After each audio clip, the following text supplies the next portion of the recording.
वेगळ्या विदर्भाचा मुद्दा भाजपच्या अजेंड्यावर असल्याचं चंद्रशेखर बावनकुळे यांचं म्हणणं आहे, तर वेगळ्या विदर्भाच्या बाजूनं आम्ही काम करतोय असंही बावनकुळे यांचं म्हणणं.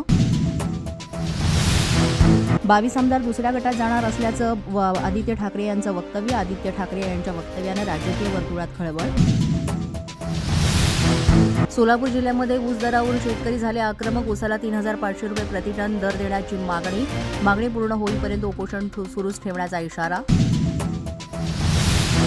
आदित्य ठाकरेंनी शिवसेनेचे आमदार फुडणार या केलेल्या वक्तव्यानंतर संजय शिरसाट यांनी ठाकरेंचे 13 आमदार शिवसेनेच्या वाटेवर असल्याचा दावा केलाय.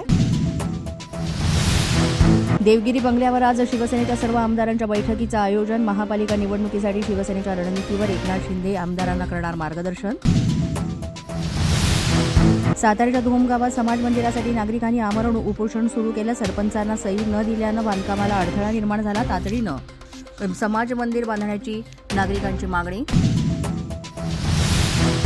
कराडच्या चचे गावात बैलगाडा शर्यतीचं आयोजन. सचिन जंगम यांच्या बाप्यानं आणि विदर्भ केसरी निशान बैल जोडीनं पटकावला पहिला क्रमांक. वेगळ्या विदर्भाची मागणी करण्यापेक्षा विकास कसा होईल याकडे पाहणं जास्त महत्त्वाचं आहे. संजय शिरसाट यांनी दिला सल्ला. छोटे तुकडे करून काय होणार आहे, त्यापेक्षा विदर्भाचा बॅकलॉग भरून काढा. संजय शिरसाट यांचं वक्तव्य.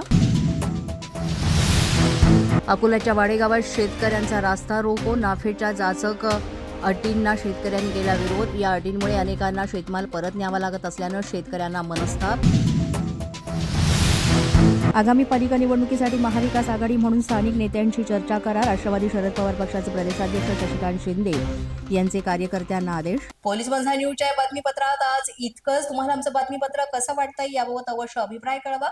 यासाठी पोलीस बंधा न्यूजचे युट्यूब चॅनल सबस्क्राईब करा. तसंच आमचं फेसबुक, इंस्टाग्राम आणि ट्विटर अकाउंट फॉलो करा.